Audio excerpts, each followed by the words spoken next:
حبیبی یا رسول اللہ تیرے دشمن جلتے رہیں گے، تیرے دشمن جلتے رہیں گے، جل کر مرتے رہیں گے، جل جل کر مرتے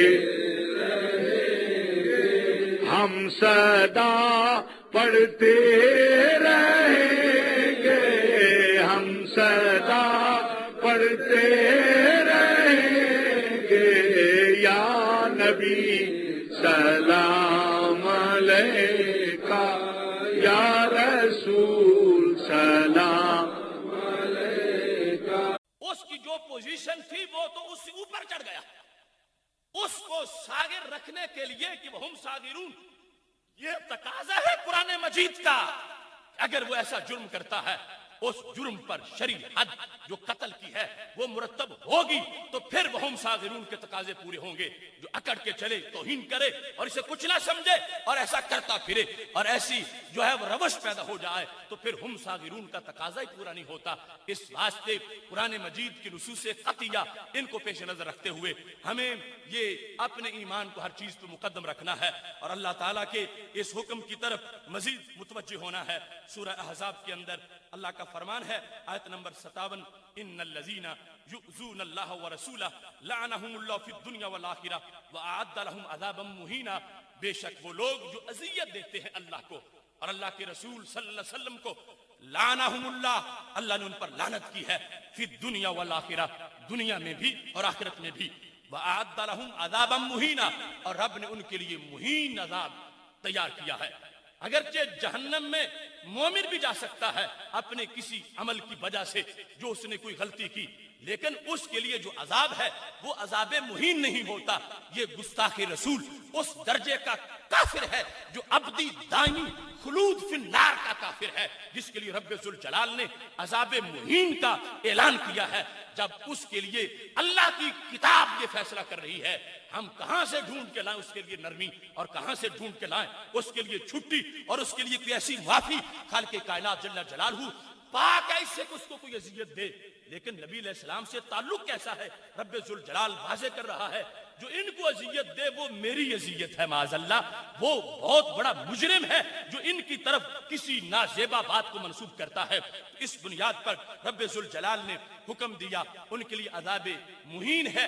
تو ہمیں آج ان نصوص قطعیہ کو سامنے رکھتے ہوئے یہ بات ہر طرف پھیلانی چاہیے کہ 295 اس ملک کی خوش قسمتی ہے کہ وہ ہمارے آئین کا حصہ بنا، مگر یاد رکھو یہ کوئی قومی اسمبلی کے ممبروں کا گھڑا ہوا قانون نہیں، یہ عرش الہی سے اترا ہوا قانون ہے۔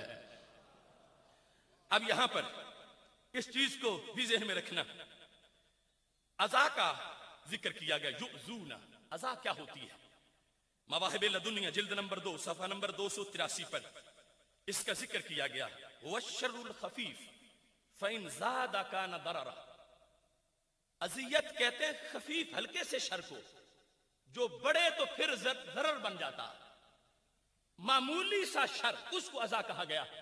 اور اس اذیت کے لحاظ سے یہ آگے ہم اعتراضات کے جوابات کا جو سلسلہ اگر وقت ملا تو اس میں وضاحت کریں گے کہ کس کس اعتبار سے عزا اور سب میں فرق ہے اور کس انداز میں رب ذوالجلال نے قرآن مجید برہان رشید میں اس کے تمام جو احتمالی تقاضے ان کو بیان فرمایا ہے۔ اب صرف اس چیز کو کہ آج یہ طبقہ جو بیٹھ کے اپنے علم اور فلسفے جھاڑتے ہیں اور اپنی رائے کو اپنا امام بنایا ہوا ہے، اپنی رائے کو لگتا ہے افرائیت من اتخذ الہہ ہواہ، کیا تم نے دیکھا اس شخص کو جس نے اپنی خواہش کو اپنا رب بنا لیا؟ قرآن کہتا ہے کچھ لوگ یوں اپنی سوچ کا کلمہ پڑے ہوئے ہیں، کہتے ہیں میری سوچ یہ کہتی ہے، میں یہ کہتا ہوں۔ کہاں میں اور کہاں میری سوچ؟ ما كان لمؤمن ولا مؤمنة اذا قضى الله ورسوله امرا ان يكون لهم الخيرة من امرهم۔ کسی مومن مرد یا عورت کے لیے جائز نہیں ہے جب رب کا حکم آ جائے تو آگے تھوڑا سا بھی کوئی ہچکچاہٹ محسوس کریں، جو ایسا کرے گا وہ مومن نہیں ہوگا۔ مومن یہ ہے رب کا حکم سنتے ہی، نبی علیہ السلام کا حکم سنتے ہی سر تسلیم خم کر جاتا ہے۔ یہاں تو تفصیل ہوتی تو میں بیان کرتا، الحمد سے لے کر بن ناس تک پورا قرآن قانون ناموس رسالت کے بیان میں ہے. اور یہ آیات میں نے چند پڑھی، اور پھر اس سے استدلال تو واضح ہے. یہاں سے اگلے مسائل دیکھیں. ایک تمہارے سامنے مثال میں پیش کر دیتا ہوں. امام رازی نے حضرت امام شافعی رحمہ اللہ تعالی کا ایک چیلنج تفسیر کبیر میں اس کا ذکر کیا، اور اس کو ذکر کرنے کے بعد اس کی تفصیلات کو لکھا. امام رازی امام شافعی رحمہ اللہ تعالی کا ذکر کرتے ہیں، پتہ چلے گا کہ مسئلہ قرآن سے ثابت کیسے ہوتا. آج جن کو وضو کا طریقہ نہیں آتا وہ مجتہد بنے بیٹھے ہیں، جہاں بدلنے کا وہ بھی گمان رکھتے ہیں جو گھر کے نقشے میں پہلے دکان رکھتے ہیں. آج وہ چاہتے ہیں کہ ہم قرآن کا سب کچھ بیان کریں اور ہمیں ہماری سوچ کا اعتراف کر لیا جائے. تو میں یہ بتانا چاہتا ہوں 20 طریقے جو قرآن سے حکم کو ثابت کرنے کے ہیں، ان میں سے کوئی مجھے گن کے بتا کس طرح حکم قرآن سے ثابت ہوتا ہے. امام شافعی رحمہ اللہ تعالی بیٹھے تھے مسجد حرام میں اور فرمانے لگے لا تسألونی عن شیء الا اجبتکم فیہ من کتاب اللہ. مجھ سے جو پوچھو میں قرآن سے جواب دوں گا. جب آپ نے یہ دعویٰ کیا تو ایک شخص نے پوچھ لیا ما تقول فی المحرم اذا قتل الزنبور. امام شافعی یہ تو بتاؤ کہ جب کوئی حالت احرام میں زنبور بھیڑ جس کو ڈیمو ہم کہتے ہیں اس کو حالت احرام میں اگر کوئی مارتا ہے تو بتاؤ قرآن میں اس کا حکم کیا ہے. تو امام شافعی رحمۃ اللہ علیہ فوراً بولے. یہ میرے پاس تفسیر کبیر کی جلد نمبر 6 صفحہ نمبر 227 ہے. امام شافعی رحمۃ اللہ علیہ نے جواب دیا لا شیء علیہ، اس پہ کوئی حرج نہیں، کوئی دم وغیرہ نہیں پڑے گا، کوئی کفارہ نہیں ہوگا، یہ اس کی کوئی غلطی شمار نہیں ہوگی اگر وہ اس کو مارتا ہے حالت احرام میں. تو لوگوں نے کہا اب دلیل قرآن سے بیان کرو. آج کے یہ عقل کے اندھے ان کو دیکھنا چاہیے اتنے بڑے قد کے اماموں کا طریقہ کیا ہے قرآن سے استدلال کرنے کا.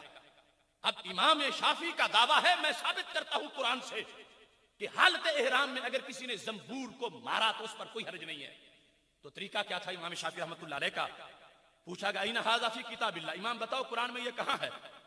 فرمایا قال اللہ تعالی وما آتاکم الرسول فخذوہ وما نہاکم عنہ فانتہوا. یہ رب کا فرمان ہے کہ میرے نبی جو دیں وہ لے لو، جس سے روکے اس سے رک جاؤ. یہ آیت قرآن مجید کی پڑھی اور اس کے بعد فرما سرکار نے کیا دیا ہے ہمیں، کیا مقام ہے امام شافعی رحمۃ اللہ علیہ کے استدلال کا. کہتے ہیں ہمارے نبی علیہ السلام نے فرمایا علیکم بسنتی و سنت الخلفاء الراشدین، تجھ پر میری سنت بھی ہے اور میرے خلفاء کی سنت بھی لازم ہے. قرآن سے سند ملی نبی علیہ السلام کے قول کو اور نبی علیہ السلام کے فرمان سے سند ملی خلفاء راشدین کے قول کو کہ سرکار فرما گئے ہیں کہ جو میرے خلفاء کہیں تم پر میری سنت بھی لازم ہے اور میرے خلفاء کی سنت بھی لازم ہے. یہ فرمانے کے بعد کیا فرمایا؟ سند بیان کی اور سند حضرت سیدنا عمر رضی اللہ تعالیٰ عنہ تک پہنچی. فرمایا قال عمر للمحرم قتل الزنبور. حضرت عمر رضی اللہ تعالی عنہ سے جب یہ مسئلہ پوچھا گیا تھا حالت احرام میں اگر کوئی زنبور بھیڑ ڈیمو کو مارتا ہے تو کیا ہوگا، تو کہا حضرت عمر نے کہا تھا لا شیء علیہ، اس پہ کچھ لازم نہیں آتا. تو کہا لوگوں میں نے قرآن سے ثابت کر دیا، ہر چیز قرآن میں موجود ہے. طریقہ استدلال کا ہونا چاہیے مگر کوئی فکری آوارہ گرد استدلال نہیں کر سکتا. ہر سینہ نشیمن نہیں جبریل امی کا، ہر فکر نہیں طائر فردوس کی سیاد. وہ فکر خدا داد سے روشن ہے زمانہ، آزادگی افکار ہے ابلیس کی ایجاد. یہ اس کا طریقہ تھا، رب کے حکم کے مقابلے میں اپنا قیاس پیش کر رہا تھا، اپنی سوچ پیش کر رہا تھا. اب یہاں طریقہ بتایا حضرت امام شافعی رحمۃ اللہ علیہ نے، اور یہ امام شافعی رحمۃ اللہ علیہ نے جو طریقہ بتایا یہ ان کا اپنی طرف سے نہیں تھا، یہ طریقہ انہوں نے حضرت عبداللہ بن مسعود رضی اللہ تعالیٰ عنہ سے سیکھا کہ جس کا ذکر جو ہے وہ صحیح بخاری شریف میں موجود ہے. بخاری شریف کے اندر سید عالم نور مجسم شفیع معظم صلی اللہ علیہ وسلم کا فرمان حدیث نمبر 5939 ہے کہ حضرت عبداللہ بن مسعود کہہ رہے تھے واشمہ اور مستوشمہ کا ذکر کرتے ہوئے جو عورت تندولے لگاتی ہے لگواتی ہے تو اس پہ اللہ کی لعنت ہو. تو ایک صحابیہ جن کا نام ام یعقوب تھا کہنے لگی ابن مسعود اتنی سخت تقریریں کرتے ہو کیوں لعنت کر رہے ہو اس خاتون پر جس نے یہ کام کیا؟ اتنا بڑا لفظ بولتے اس پر رب کی لعنت ہو؟ تو حضرت عبداللہ بن مسعود نے جواب میں کیا کہا؟ ام یعقوب کو کہنے لگے مالی لا العنو مل لعنا رسول اللہ صلی اللہ علیہ وسلم علیہ وفی کتاب اللہ ہے، میں اس پہ لعنت کیوں نہ کروں جس پہ نبی علیہ السلام نے لعنت کی ہے اور جس پر رب نے قرآن میں لعنت کی ہے۔ وفی کتاب اللہ، قرآن مجید کے اندر جس پر رب نے لعنت کی ہے میں اس شخص پہ لعنت کیوں نہ کروں؟ جس وقت حضرت امام شافعی حضرت عبداللہ بن مسعود رضی اللہ تعالیٰ عنہ نے اس چیز کو بیان کیا، ام یعقوب اس وقت کی خاتون تھی جن کا مطالعہ پورا قرآن کا تھا، تو کہنے لگی ام یعقوب میں نے سارا قرآن پڑھا ہوا ہے، لقد قرأت ما بین اللوحین فما وجدتہ، میں نے سارا قرآن پڑھا ہے، کہیں ذکر ہی نہیں تو تندولے لگانے والی کا اور لگوانے والی کا، تم کہہ رہے ہو کہ قرآن میں لعنت ہے؟ تو حضرت عبداللہ بن مسعود نے کہا لقد قرأتی ہے وجدتی ہے لئن قرأتی ہے لوجدتی ہے، ام یعقوب پھر تم نے پڑھے ہی نہیں قرآن، اگر تم پڑھتی تو تمہیں ملتا۔ کہاں لکھا ہے؟ ابن مسعود نے کہا یہاں لکھا ہے وما آتاکم الرسول فخذوہ وما نہاکم عنہ فانتہوا، کہ سرکار دو عالم صلی اللہ علیہ وسلم جو دیں وہ لو اور جس سے روکیں اس سے رک جاؤ۔ تو یہاں پر فرمایا خود نبی علیہ الصلوۃ والسلام نے ہمیں بتایا ہے کہ رب نے لعنت کی ہے، جب سرکار نے بتا دیا اب ہمیں اور نہیں ڈھونڈنا پڑے گا، سرکار کے کہنے پر ہم مانیں گے کہ یہ مسئلہ قرآن میں موجود ہے۔ یہ صحابہ کا طرز استدلال بخاری شریف کے اندر یہ حدیث شریف جو 5939 ہے اس میں ذکر ہے، تو یہ میں نے ایک ٹچ دیا اس انداز کو کہ استدلال کرنا کیسے ہوتا ہے، آگے اس کو بتانا کیسے ہوتا ہے۔ ہم یہ سمجھتے ہیں کہ ناموس رسالت پر پہرا رب ذوالجلال کی ذات گرامی خود دے رہی ہے، لیکن اس کا اسلوب پہلی امتوں سے بدل چکا ہے۔ رب ذوالجلال وعدہ اس نے کیا انا کفیناک المستہزئین، جو استہزاء کرے گا ہم اس سے بدلہ لیں گے۔ اس سلسلہ میں بھی یہ میرے پاس تفسیر ابن جریر اس کی جلد نمبر 4 کے اندر یہ موجود ہے کہ ایک موقع پر اذان ہو رہی تھی، ایک عیسائی نے اذان سنی، جب ذکر آیا اشہد ان محمد رسول اللہ، اسے پہلے تکلیف نہیں ہوئی، اس جملے پر جب مؤذن پہنچا تو معاذ اللہ کہتا ہے حرک الکاذب، جھوٹا جلا دیا جائے۔